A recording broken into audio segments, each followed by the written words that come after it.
నెల్లూరు జిల్లా కోవూరు నియోజకవర్గంలో పారిశ్రామిక అభివృద్ధికి పెద్దపీట వేస్తున్నామని ఎమ్మెల్యే వేమిరెడ్డి ప్రశాంతిరెడ్డి చెప్పారు.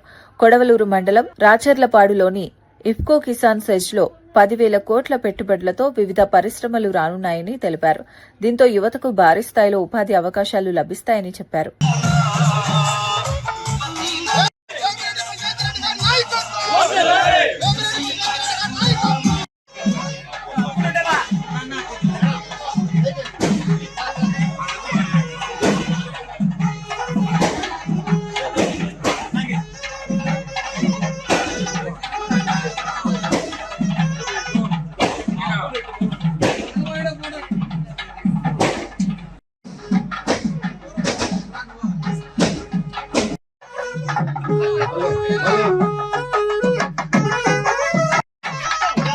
శ్రీమతి వేమిరెడ్డి ప్రశాంత్ రెడ్డి గారిని స్టేజీ రావాల్సిందిగా కోరుతున్నాం.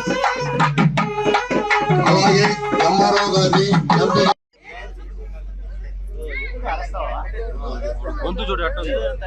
మీదకి రావాల్సిందిగా కోరుతున్నాం. అధ్యక్షుల్ని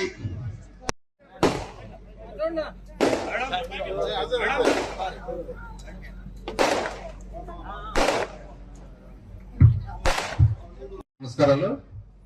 ఈరోజు మనకి పండుగ రోజు. ఎందుకంటే ఎమ్మెల్యే గారు వచ్చిన తర్వాత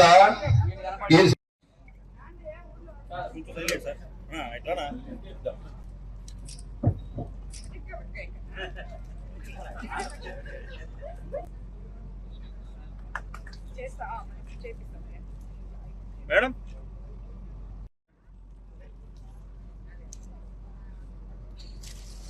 అనుకుంటున్నాను. ఈరోజు మనం ఇక్కడ మన ముఖ్యమంత్రి చంద్రబాబు నాయుడు గారు అధికారంలోకి వచ్చిన తర్వాత ఒకవైపు సంక్షేమము మరోవైపు అభివృద్ధి చేస్తారని ఆయన్ని మనం ఎలా నమ్మామో అలాగే ఈరోజు ఈ 21 నెలల్లో అవన్నీ చేసి చూపిస్తున్నారు. ఎందుకంటే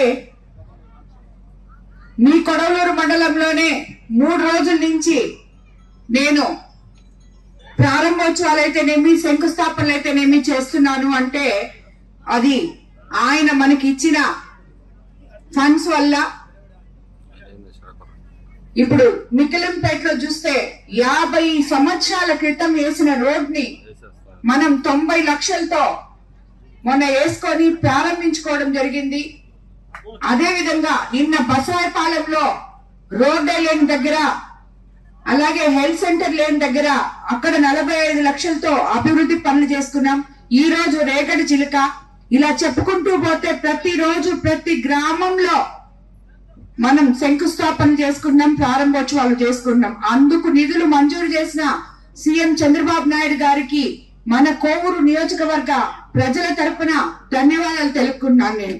ఎందుకంటే మనకి ఒకవైపు సంక్షేమం చెప్పారు, అలాగే అభివృద్ధి చెప్పారు. సంక్షేమం మీకు అందరికీ తెలుసు. మనం అధికారంలోకి వచ్చిన తర్వాత సూపర్ 6 పథకాలు సూపర్ హిట్ చేసుకున్నాం. అందులో భాగంగానే రేపు మళ్ళీ 1వ తేదీ 21వ నెల పెన్షన్ అవ్వాతాతలకి 4,000, దివ్యాంగులకి 6,000 డిసెంబర్ మనం కొలుసుకోగలుగుతున్నాం.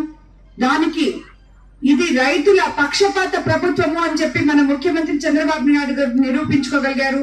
ఇంకొకటి మీ కొడవలూరు మండలం ముఖ్యంగా ఈ రేగడి చిలుక చేసుకున్న అదృష్టం ఇక్కడ మీకు కిసాన్ సెజ్ ఉండడం. ఆ కిసాన్ సెజ్ 30 సంవత్సరాల నుంచి అక్కడే ఉంది. అది వరకు ముఖ్యమంత్రి చంద్రబాబు నాయుడు గారు 14, 19లో ఉన్నప్పుడు గమేషా ఫ్యాక్టరీ తీసుకొచ్చారు. దాని తర్వాత మళ్ళీ అసలు పననేదే లేకుండా పోయింది. ఇప్పుడు తిరిగి మళ్ళీ దాంట్లో సుమారు 10,000 కోట్ల దాకా మనకి పెట్టుబడులు రాబోతున్నాయి. మన యువతకి మీ బిడ్డలకి రాబోయే రోజుల్లో తప్పకుండా ఉద్యోగాలు వస్తాయి.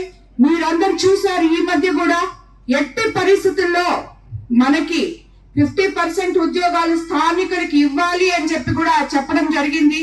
మన ఎంపీ గారు కూడా వచ్చే ఫ్యాక్టరీలు వాళ్ళు వచ్చి మేము ఇక్కడ పెట్టుకుంటాము అని అడిగిన వాళ్ళకి ప్రతి ఒక్కరికి చెప్తున్నారు, పెట్టుకోండి, మీరు ఎవరికి ఏం చేయబడలేదు, కానీ మా స్థానిక బిడ్డలకి ఉపాధి కల్పించాలి, వాళ్ళు ఇతర రాష్ట్రాలకి పోకూడదు, ఇక్కడే వాళ్ళకి ఉపాధి కల్పించాలి అంటే వాళ్ళు చెప్పారు మాకుండే దానికి వాళ్ళ క్వాలిఫికేషన్ లో సరిపోవు అంటే ఆయన ఒకటే చెప్పారు, ఈపీఆర్ ఫౌండేషన్ ద్వారా స్కిల్ డెవలప్మెంట్ సెంటర్ ఒకటి ఏర్పాటు చేస్తాం, మీ వాళ్ళనే వచ్చి ఆ పిల్లలకి ట్రైనింగ్ ఇచ్చి వాళ్ళకి ఉద్యోగ అవకాశాలు కల్పించండి, అది మేము ఉచితంగా ట్రైనింగ్ ఇస్తామని కూడా చెప్పారు ఎంపీ గారు.